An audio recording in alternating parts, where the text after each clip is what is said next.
Welcome to the Kellfire Show. I'm Dr. Kelly Barron, and today I am so lucky to have an old friend with me. Her name is Shonna Santa Cruz. She is a lovely 38 years young, which is, we're trying to span all age groups, and Shonna is young for this, but she's got an important story to tell that I really want to everyone to hear. Shauna's a nurse. She's a holistic body worker. She's a burlesque dancer at night, which I love. But I met Shauna powerlifting, and that's where we connected. So she's just such a diverse individual that just brings sparkle, but I want her story told. And so, Shauna, you have the floor to start off with to give us like a little background about yourself and how do hormones and perimenopause, menopause, all this connect with you right now. Man, I am a walking hormone problem.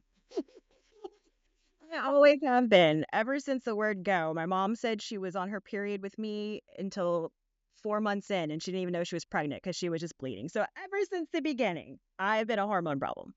But I had precocious puberty at a young age. I started developing at 6 years old. I had breasts, I had a period. Wow. I was the same height I am now at 8 years old. I was a full on adult basically as a child. So that forced me to grow up very early. Um, there's a lot of struggles with growing up very early. Yeah, I can only imagine. So it was fun. I grew up very fast. Not really knowing who I was because it was dangerous to be who I was because I was so different. It was, why is that girl look like the teacher? You know what I mean? So very young, or like my hormones would be like, I would have my period for 3 weeks on, 1 week off, and I'd be just heavily bleeding. I'm in school, but the teachers couldn't give me clothes to wear because I was too big already. I didn't have all the other daycare size clothes. So I was just always felt like an outcast, always.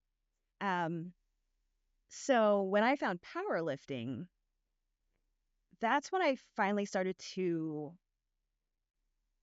find something really great about myself. That's when I first went, oh, wow, I am good at this. And that's when I started to get some confidence. Powerlifting in the gym. I went to a gym after a breakup, and I pointed to a wall of trainers, and there was one who was a cheerleading coach. And I was like, well, if someone could get me skinny, it's a cheerleader. I have always struggled with weight.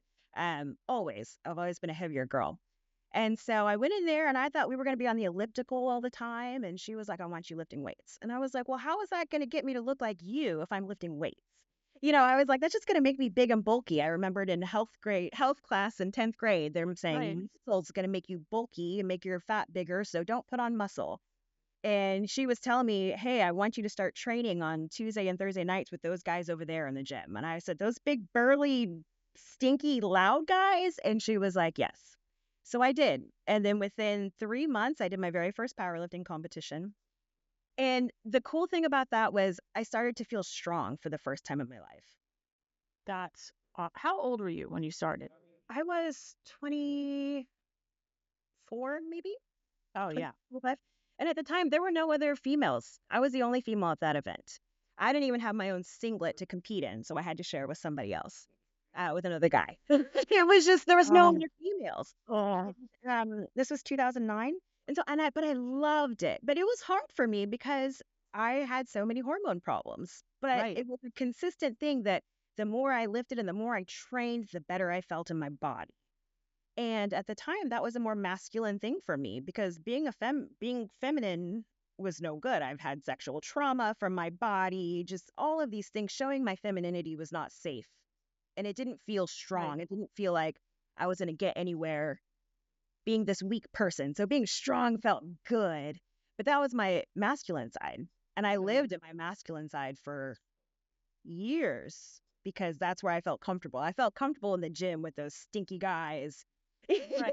These big burly guys. So, life has moved on and now I'm a burlesque performer, which is the complete opposite, right? And I use my body to show my femininity, and I'm embracing that. So it's been a long journey. And with that, it's really cool because now I'm really in this feminine side of life and I'm embracing it. And I'm very, very feminine, but I still have that masculine side in me. And right now, I'm in that corner section of bringing my strong masculine side that I have and introducing us to this amazing female side. And right now, I'm currently living that expression of myself. Well, so this is what's going through my mind. How do you, because everybody's definition is different in just about anything in life, but what is your definition of masculine energy and what's your definition of feminine energy? Um, for me, I think, gosh, energy is so hard to explain. I believe that everybody has both masculine and feminine energy in both of us.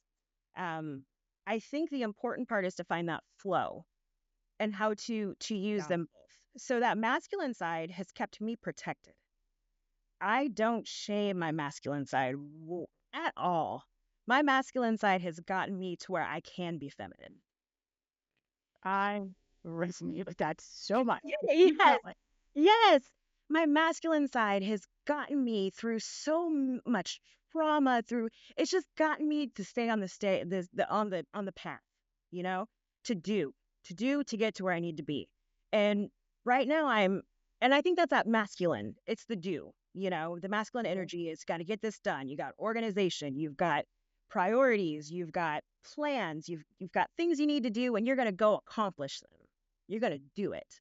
To me, being in your feminine energy is being, it's feeling, it's expression, it's beauty, it's taking in the world and following your innate feminine wisdom. I think I think a lot of times men, the masculine energy is more in the head, whereas that feminine energy is more in your soul, your gut, that just knowing.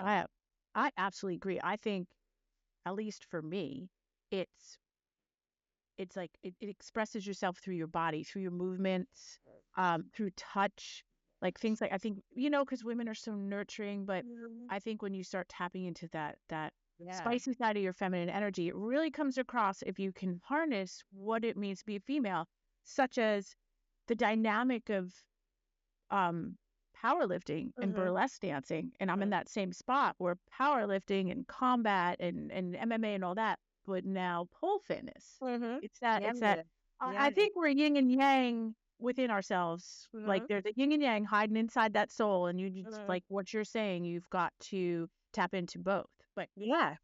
I love my masculine side. She's strong, she's tough, she's determined. I love my pictures when I was powerlifting and strongman competing and that determination in my eyes. Like, ooh, that's fierce. And I love that. But now what I love is when I'm in my feminine. We had cherries this weekend on our camping trip. Those cherries were so juicy. I took a bite and the juice went everywhere in my mouth, on my shirt, and I had a little giggle, like that was silly. And then I looked down and I've got cherry juice on my shirt. But and then as I was looking down, I chewed down on the cherry pit. And I went, oh, and then I giggled again because I was like, what a mess am I? And then I looked down and I was like, oh, what a mess. But this cherry is so good. It's so sweet and rich, and I'm enjoying it all over my mouth. And that's my feminine side, really just enjoying the life, enjoying right. the little things, living in my senses. And so that's that being versus doing. So yeah. I love that example. I mean Mm-hmm. that's clearly a very feminine thing to do. I agree with you. Like Mm-hmm. living within your touch, your smell, your sight. All I your think women. senses. That's why they say women are so intuitive or witchy at points or things like Mm-hmm. that. Well, I just think we embrace all our senses Right. and we don't. It's like multitasking your senses Mm-hmm. versus looking at something very one dimensional. I'm hearing it or I'm seeing it or I'm Right. touching. We do it Right. all. And Um, it's not necessarily a tangible thing. no, no, not at It's all. it's just that mystique. And when you can tap into that, I remember growing up, I used to think that femininity was weak. Oh, the girl is weak. Oh, the girl, back in the day, I was watching Bridgerton. Oh, the fainting, I Right. was, that's what femininity was. But what I have learned is what my grandmother tried to teach me a long time ago, but I was too young to understand it, was that this feminine side is a fierceness. It's a power.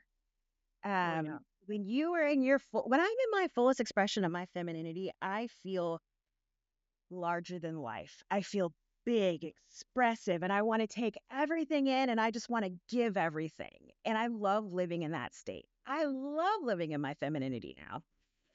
And so, how do you tie in? Because we were talking hormones, and they seem to rule the day, that chaos that happened. So, how do you now deal with, and where are you at with your hormones? How do you deal with that? Um, Sort of writing the script of what your day looks like and still being so positive and embracing your femininity and your masculinity, but also having this, this maestro over here doing this orchestra with your hormones, and you're not letting me do my thing. How do Man, you those deal with that? hormones, the hormones, they're just such a struggle. I mean, I've also had I had Graves' disease. I had to get my thyroid ablated. So everything in me now, and I had to have a hysterectomy at 31 years old. I had a total hysterectomy. So I take supplemental hormones. I take exogenous hormones, and I have been. And I know there's a lot of issues around supplemental hormones. Mhm. But if you take birth control, you take supplemental hormones. Exactly. You know what I mean? If you take melatonin, you take supplemental exogenous hormones. So I take. And Sorry, go.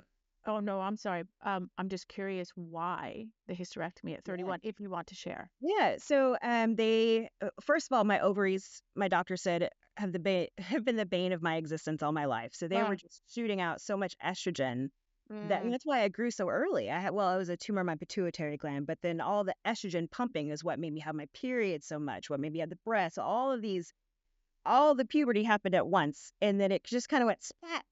My system went haywire. So for years, doctors have tried to just to get me on a steady flow um, by taking medications to block some of the hormones that I was producing. And that just never seemed to work. So the answer has been let's take these boogers out. Let's give you a consistent dose of hormone every day. And so you can feel better. And that hormone fluctuates. I mean, and the way you take it, I used to take sublingual um, right. testosterone and or excuse me, it was testosterone cream, and I used to take a progesterone and estrogen bilingually. Now I do my pellets. I get um, estrogen and testosterone pellets every 3.5 months, and then I take progesterone orally. And I also take a little bit of cream estrogen, and I use it intravaginally to help with that dryness. Because even with the pellets, I still have other symptoms. So the hormones help keep me pretty regular, but I will say, even with the hysterectomy, I had fibroids, I had two overactive ovaries, I had Baby spot girl, you've cancer. had it all. Yeah, so they were like, just let's just get that out. And that was hard because I went through menopause really fast because I was so high with all of my hormones, and then all of a sudden it was just like a whoosh. And my doctor was amazing. I had such an amazing doctor. And he put me on hormones before I had my full drop because he knew I was going to suffer so much. Oh, But that's even amazing. with that, I mean, my husband and I, we went to the store because I was having these hot flashes all the time. And we went and bought we got a menopause fan. And I still have it. It's this Dyson. It was like a $250 fan. It has a remote control. It stands tall. But I had to have my menopause fan because I was so hot I couldn't sleep. You know?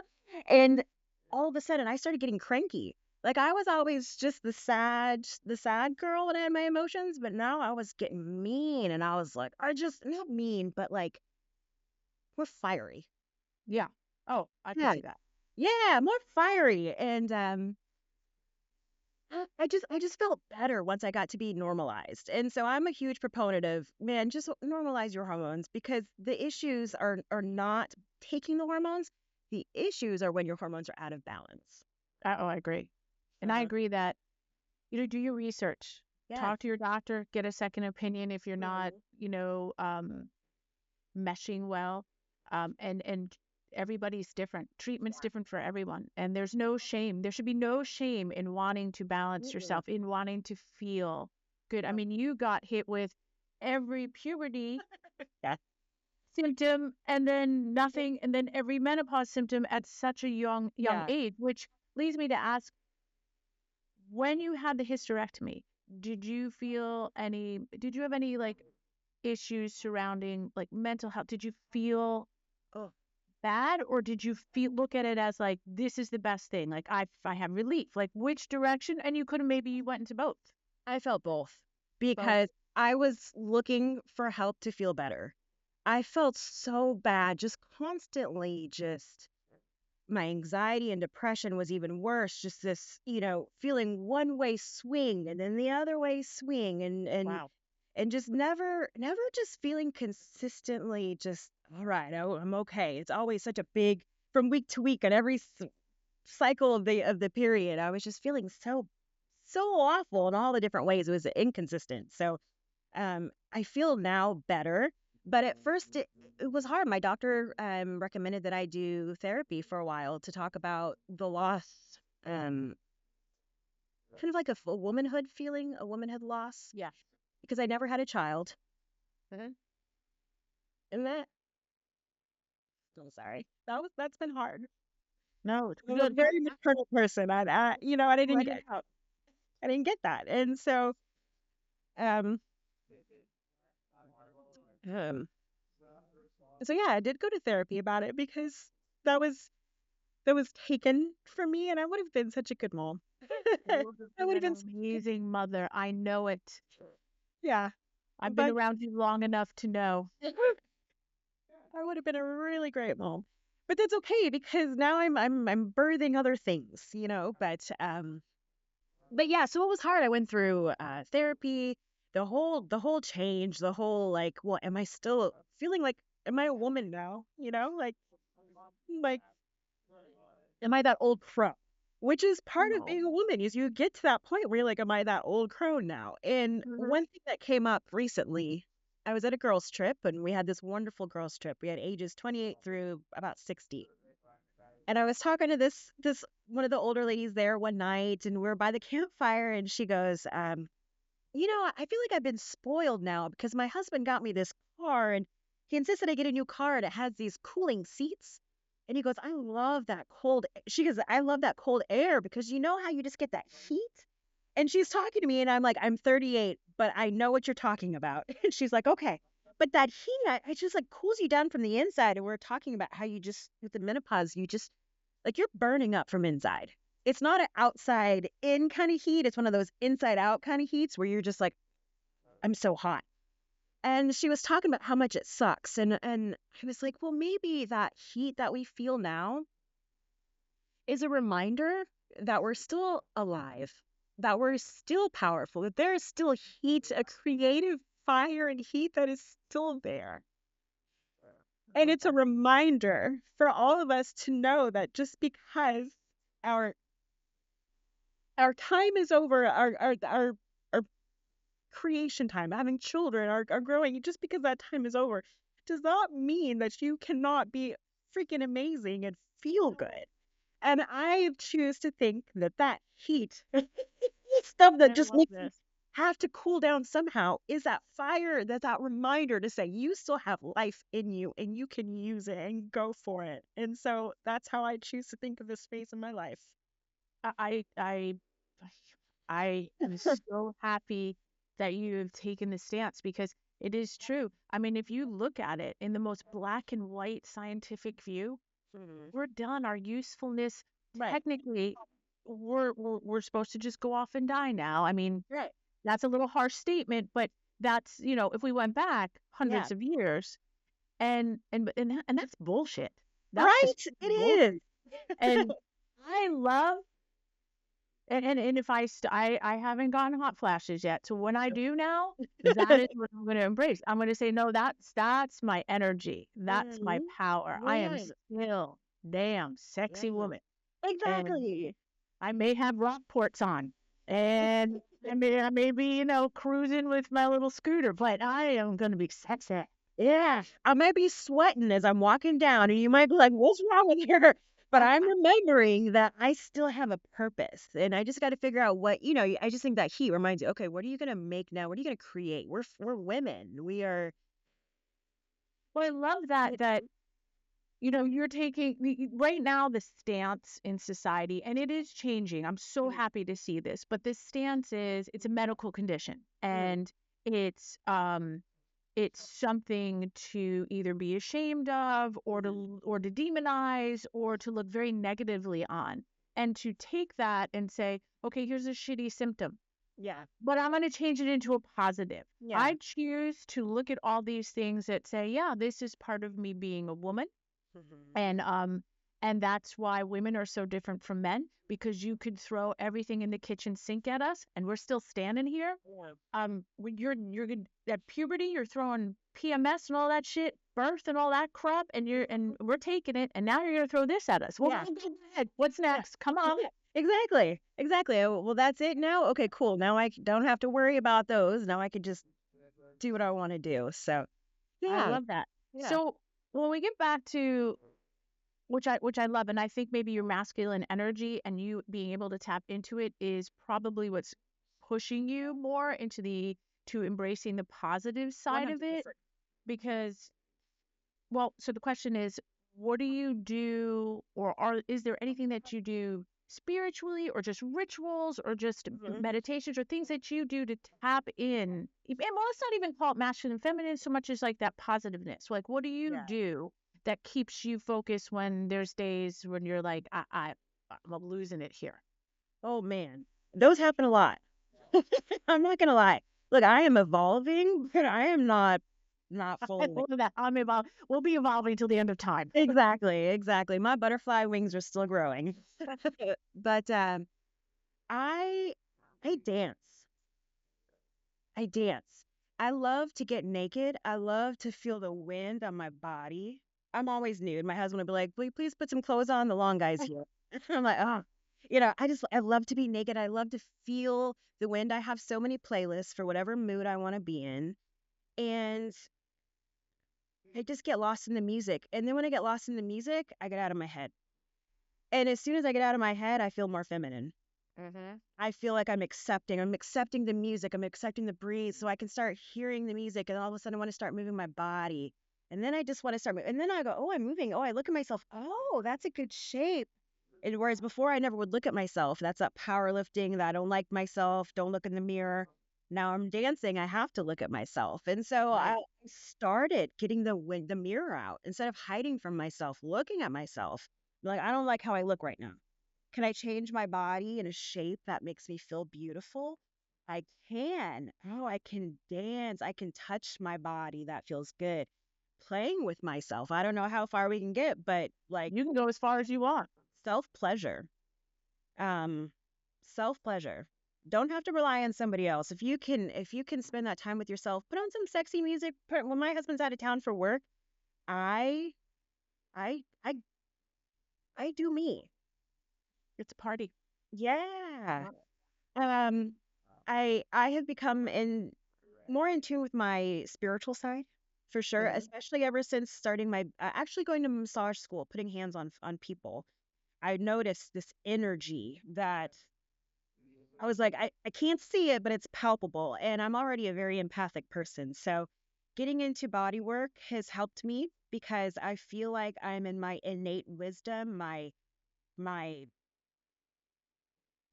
knowing. I don't know what when I'm massaging somebody, I'm watching their body, and then I'm looking and seeing what's responding, and I'm touching their. It's not a plan like they teach you in school, which I think is a very masculine way of doing it, but it works. 5 minutes here, 5 minutes here, 10 minutes here. Right. Over. I don't massage like that because I give everybody what they need, and it's a feeling, it's a knowing, it's this innate, and I know it's on my femininity that tells me that. You know what Right. I mean? It's let me heal you with all my mature, like when I'm in session with somebody, I love them, and that makes me feel more feminine because I'm being rather than doing. I'm not doing a massage.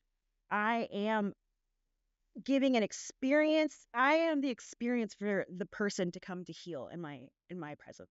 So whatever they need, and that makes me feel more feminine. I've got this little pin here. I always have something to carry with me. This one is the high priestess, trust your Oh, I love intuition. that. And the other side is the magician. And so it is that female, and this one is manifest your dreams. I love So that. it's got the female and masculine there with me. And it's kind of one of those, I've just been holding on to it while I've been talking to you and just, yeah. I don't I know. think that's great. How would you say that, um, how do you balance? How do you find that balance between femininity or your feminine energy and your masculine energy? Yeah. Because, again, hormones can come into play and one could take over the other, but how do you find balancing it so that you feel, your best and you feel you're the best version of you? Mhm.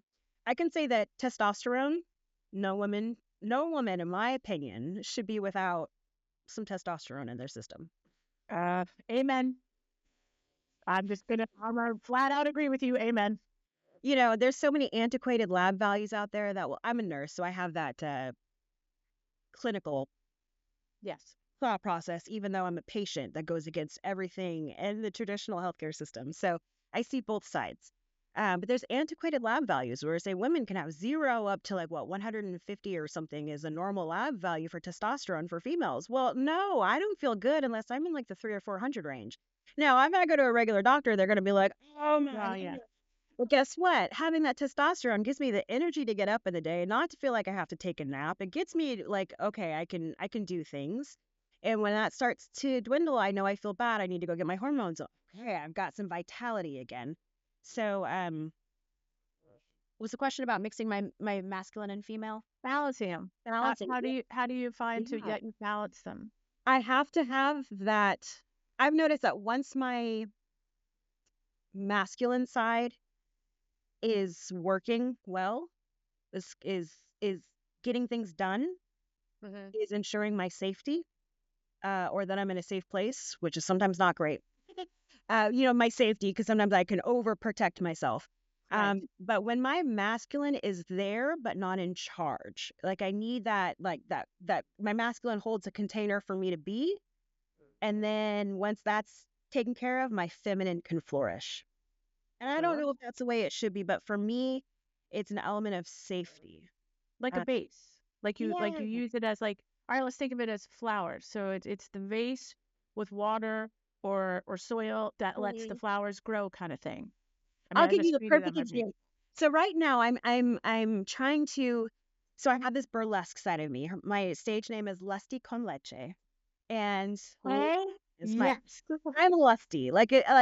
I'm Shauna, but I'm lusty. And my favorite part is I'm in the gym now. I feel weak. I don't lift like I used to. I don't look like I used to. I feel not so strong, right? So I was like, well, how can I go to the gym now and feel like I used to, even though I don't do those things? And I was like, well, I need to have that energy when I come into the gym. I'm a power lifter. I'm strong. So even though I might be doing laps in the pool or something, I'm strong. And so I'm bringing that mindset. But the femininity part makes it fun. And let me give a perfect example of that. Uh, one year I was powerlifting, really, really into it. I had a great coach, and I was going after a world record squat. That was my lift, a squat. And training in the gym, powerlifting, that's that masculine side every single Uh-huh. day. The routine, knowing what foods you have to eat, knowing you got to get sleep, hydration, all of those things. But you can train all you want and you can still bust on the competition day. So, I right. know. Exactly. And that's true with anything in life, right? So you get to that day and you get that first squat out of the way. So you're there in the whole competition. That. And yeah. And I remember just in my mind, just go, go, go, hard, hard, hard, focus, focus, focus. And I always wore some kind of pink whenever I competed. So I guess that was a feminine aspect coming out, even though I didn't realize I had a feminine aspect. I always had bright pink on. But anyway, I was going up. I didn't know the number. Come to find out it was 407. And my coach didn't want to tell me before I got into the bar. I didn't want to know. But all I know is that he was tying me tight and I was going up there and the audience was quiet. And I was like, I need energy. And so I was walking up to the bar and I was like, come on, guys, come on. Everybody starts cheering. My coach behind me starts waving his arms. He's like, let's go, let's go. And I go up to the bar and, powerlifting is all about leverages as well as strength. If you don't have Mhm. your right leverage, no matter how strong you are, you're not going to move that bar. So I had that 407. I walked up and it wasn't right. It was on my shoulder weird. I didn't have my weight balanced over me.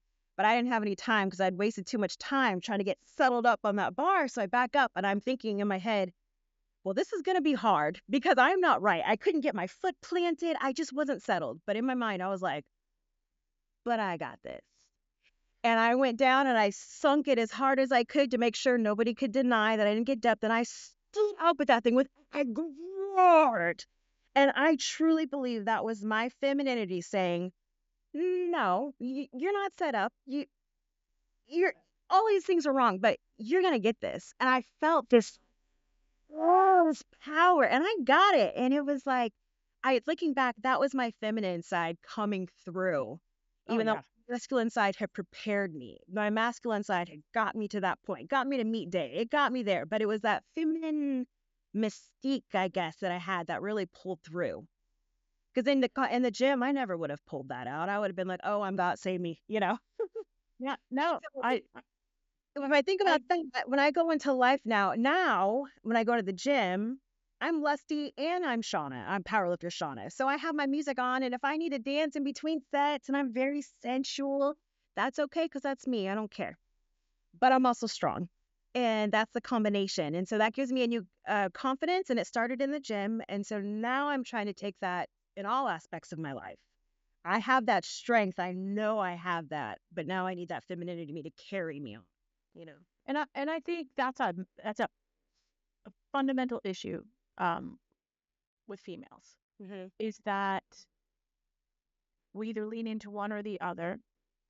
More so, we just lean into the feminine. Mm-hmm. We don't know how to balance it. We don't know how to feel powerful, Mm-hmm. um, and how little that takes to do it. Yeah. And if we could just say, okay, we're not helpless. And I'm not saying all women, in fact, probably more women than not don't feel helpless. I mean, Mm-hmm. somewhere in their area of their life. But if you could say, I can do this. I don't need anybody but myself. And Mm-hmm. whatever that strength portion is, whether it's lifting and then they have a creative process to bring that Mm-hmm. feminine, if we could just own both of those, I Right. mean, the things that we could accomplish would be astronomical. Oh, I think, and agreed. our headspace would be better. We'd look at things differently. Um, and I love the way you said like powerlifting is a very, it's a strength sport. It's a more masculine sport, Mhm. even though more women are getting into it. But you went in there and you wear your pink. I wear cheetah Yes. because it's my one thing, Yeah. and you could say like that's my girly side. But and the fact that you were able to raw, that's a very primal thing for females, and I love Mhm. that you pulled that out. Like birth, you roar. Thing, Yeah. there's things you have to because it just comes out of nowhere and you have to Yeah. do it. And I love that can do attitude. And I just have goosebumps talking to you about all this Yeah. right now. It's just very exciting. This is Um, my this is my passion. I mean I've struggled so much all my life finding my identity. Who am I? I've got I've got a beard. I've got all this hair I was plucking before I came in. You know what I mean? All these things. But it's like it's part of it, and you just have to be like, okay, and move on. And when you can tap into that inner wisdom, that it's innate. Even talking to my husband, he's a business guy, and he's like, I would always want to have a female on my team because they even have this intuition that sometimes it doesn't make sense what they say, but there's just that wisdom there that you want to listen. And I, coming from a hyper masculine guy like my right? husband, Yeah. to hear him say that even made me go, oh yeah, I can trust myself. And trusting yourself is huge. That's I a big think, thing. and it's okay. You have so many different kinds of femininity, and it's okay to be fiercely feminine. It's okay to be dark, a dark feminine. It's okay to have these other sides. It's femininity is power, and I finally get what my grandmother said when she was telling me this when I was a child. Um, And dark feminine energy is this like new trend yeah. that I'm a little mystified about because in my thought process, that's like the cool part. But I didn't ever look at it as like your dark feminine energy. I looked at it more as like, oh, that's your spicy, sexy side of you, and Yeah, this yeah, and that. But and I think though, like you're right, there's multiple layers to your femininity, and you need to be able to tap into all of them, pull them out when it's right. I would say need to. I would say you get to. Oh, I like that. You get to. You get That's to. right. Because there's a whole half the population that doesn't have that in them. That is such a good way of looking at it. Yeah, we get to. And then when you get to, it's amazing. When you tap into that and you're like your inner knowing, that inner femininity, that inner fire, that inner, okay, think about this. Think about this. Lions. Right. What are you thinking about when you see a lion in your head? Here. Yeah, like you, Like the right? main. Right. Yeah. Yeah. You're thinking about the male lion though, right? Mm-hmm. Because they're big and they're fierce and they're, "Rawr." What's that female lion doing? She's actually more dangerous in my opinion. She's a bitch. She's a protective bitch. I like it. She's sitting there and you see it and you can see where she's, I don't want to say subservient, but her place, but you don't think when you look at that tigress or female lion or lioness, you don't look at her and go, well, she's the weaker one, ever. I always look at it as like, she's dangerous. She's the real scary. I think that's the real animal kingdom. I mean, how many videos have you seen of the male lion running from the female lion? Or when she's protecting her cubs, she's fierce. That's that fierceness. And my grandmother always said growing up, she goes, the female is the neck while the male is the head. And I used to be like, oh, that's horrible. The man is always in charge. La, la, la. Okay, I know, or, subservient place, whatever. But no, she meant to be that female lion that you have it, but you don't need to go showboating it. You need to go tell everybody. But when it comes down to it, you have that inner strength. You have that inner fire. You can protect. And that's that fierceness. And that's what I mean. There's several layers. You can look pretty. You can wear your pink. You can have all these things, but you can also be fierce. And that's what I think a lot of women, I just don't know if we get that message. I think I like to think of it always, and anybody can interpret it the way they want, this statement, but I always look at it as the Wizard of Oz.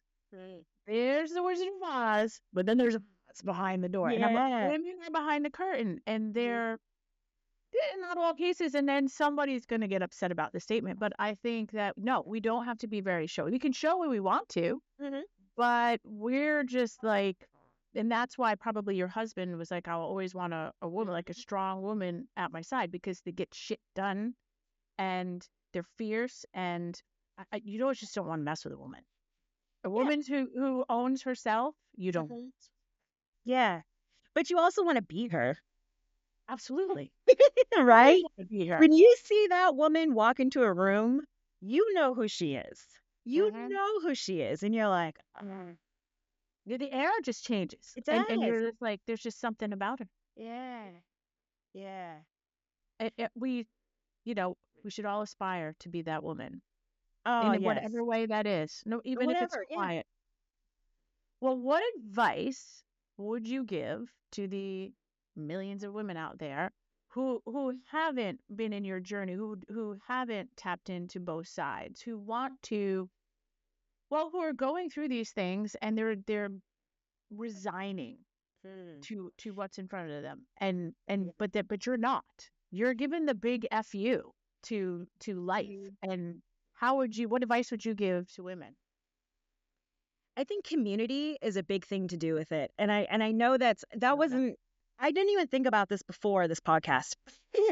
Community is one way to get with other women and to see what they're like, see who they are, and be like, oh, they did that. Well, maybe I can do that too.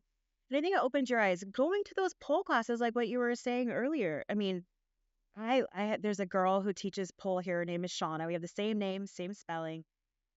And she turns off the lights. It's a morning grind and flow class, and it's sensual, and it's just being you,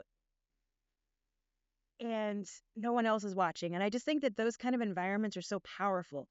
Girls trips, book clubs, finding other women, and especially people who are doing things that find the girl that you want to be like and go talk to her and say, how did you get here? God, it's such good advice. You know what I mean? Because that girl will want to tell you. If she's truly that girl, she will want to share with you. I went on that female trip, the girls trip, and just we did lingerie and truth or dare. The truth or dare was go around the room and tell all the women a genuine compliment. That was one of them. And you're like, wow, like it was about what you see in that person, what shines, what comes out. So it wasn't like, oh, you've got pretty hair or whatever. It was, this is what I see in you, the bigger picture. And when somebody says, I see you in this way, it really opens a door, and it allows you to continue walking in a different, like, oh, what's in this room? Somebody saw this, Right. but you have to put yourself out there, I think. And community is a great way, and learning from other women who have gone through a journey, and yeah. I would agree because I was never, I did sports all growing up, non-team sports and this and that, but I was never the girl that wanted to hang out with other girls. One or two, usually, my sisters are my best friends, but I never had a group. Same with me. And I just was like, it doesn't resonate with me. And so, like, powerlifting and MMA and things like that, I'll rather go hang out over there. Yeah, they're fun. But till I went to pole and I was quiet and I was just like, oh, I'm in a group of women. What do I do? But and maybe it's the age, maybe it's living through life. All of a sudden it was like, wow. And maybe it's because now you're like, there's stuff I want to talk about, and who am I going to talk about? And then you say one thing because you're like, oh, I'm embarrassed, or this can't be happening to anybody else. And you come to find out 3 others are just like me, me, me, me, me. Yeah. And then you start talking. So I agree with you from a non-female pack group thingy. I'd say maybe that's not the case when you're, younger and going through the motions. But I would say by the time you get, when you get going in life, you have got to have a pack of females. You don't have to hang out with them every day, but just people that you can just feel like, oh, they understand what I'm going through. Yeah. I think that's huge. And I love that that's one of your go-to advice things. Yeah. I mean, you just don't know until you know. And when you get to talk to other people, like I was the same way. I didn't have a lot of female friends. I only ever had 1 or 2. And again, my sisters are my best friends. So, and being in the powerlifting world, it just wasn't very female dominant. I didn't trust women. I've had a lot of girls that just said, oh, I don't want to be your friend anymore for whatever reason. And so that was never, it just was always, there was always so mean and catty. And I'm in nursing. There's a ton of women there. Yeah. Oh my gosh, we just need a little bit of testosterone and we'll be okay in here. But oh, it's crazy. But I think it's in those environments, a lot of times the women are just, they're trying to be better than one another, and point that I think they're just wanting to, I think everybody just wants to be seen. And sometimes that comes out in a way that's not fantastic. Right. But then I think you hit a certain age and you meet a group of people and you realize that stuff just doesn't matter anymore. Nope. Let's just get to the root of it. And authenticity. That's my favorite thing. If you could just be yourself, like just truly being yourself and just not caring about what other people think and just doing you, it just puts you on a different plane. You just feel lighter. You just not having to worry about other people and just keeping your community with the people that support you and they're good influences. If people start talking about a lot of like news or drama with that, I don't like to be around there because that's not going to make me feel any better. But if somebody wants to go talk about dancing or a really cool book they just read and talk about these topics or whatever, then I'm down for it. And those are the community of women that I want to stay with. So that's who I am. I love that. Well, I always have 3 questions that I ask, and you've already heard them. Okay. But I don't remember this. I remember I was going to go back and research, and I didn't. So dang, here we go. That's okay. You just, whatever comes to your brain. Okay. So if your journey, I'm going to change it now to journey because I realized everybody's journey is different. So if your journey to date could be a cocktail, what would it be?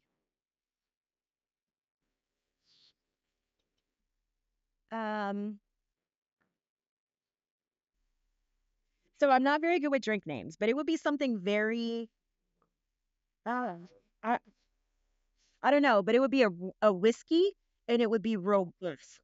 It would be something where I can't do this with wine, but I can do this with whiskey, where you put it around your mouth, you smell it first, and then it's something, and then you take a sip of it, and it's like, oh, that's spicy, but then it's kind of warm, and then you swallow it, and then it's like, ooh, that hit me, but I want more. You made a drink an orgasm is what you just did. Oh, and orgasms are okay. Well, we'll call mine the everlasting orgasm. That's what I wanted. There we go. Okay, I'm gonna I'm going to get a pen. I'm going to look this up. I know there's got to be a name for this drink. Everlasting orgasm. Everlasting But orgasm. it's true with the orgasm, it starts off kind of constricted, right? And then it builds and builds. And sometimes you go, oh man, am I going to lose this? Please don't let me lose this, right? And then you're focused on it in your brain and you're just like, oh, come on, and you don't breathe. But then finally you get to this point and then you open up and then you do breathe and everything opens up and it's a different kind of roar and it's Love it. You love it. I love it. And if this exists in a cocktail, this is going to be my only cocktail forever. It's just, this is it. Write it down. I'm getting the recipe. Yeah. All right. If you could put just a title to your journey, whether it's the title of a book you're going to write or just an essay or just what you would want to call a movie title, whatever it is. And you can use something that's out there. You could use any publication or music. Well, don't use music yet. Let's see. Homeward Bound. Ooh, Homeward Bound. Oh, that's very philosophical, I think. Yes, Homeward Bound. Write that down. Homeward Bound. And why? I'm coming home to me. Oh, I love it. I love it. I love that. I'm finding the true me. I'm coming home. I'm on my way home. Hold on. I'm coming home. I'm not going to give you your theme song, but I already have a theme song, but you could give me your theme song. Okay. Okay, what's your theme song of your journey? Oh. I wish I had looked this up. Theme song of my journey. Let's go. Oh my God, I can't think of anything right now. What did you have for me? Help me. I will. Because as soon as you said Homeward Bound and I'm coming home, I immediately went to Motley Crue Home Sweet Home in my brain. I started singing it in my brain. I was like, I'm not going to sing right now. I'll blow up. Spotify will shut me down. That's good. But Motley Crue. You want to come on the show and talk to Shonna? Yes. Yes. Nikki Six, I know you're out there.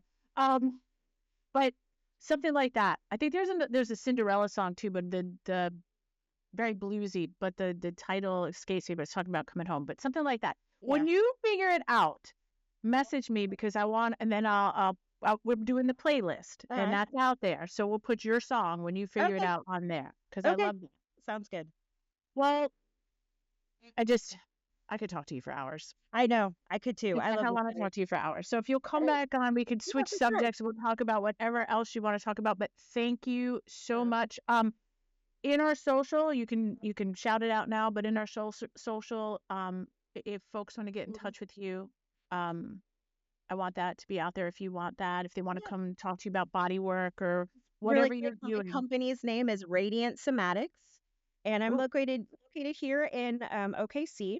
And I do body work. I named it that because somatics is all about being in the body. I'm a very sensual person. I live in all 5 of my senses. And I want people, when they see me afterwards and they leave, I want them to feel radiant. So that's my goal.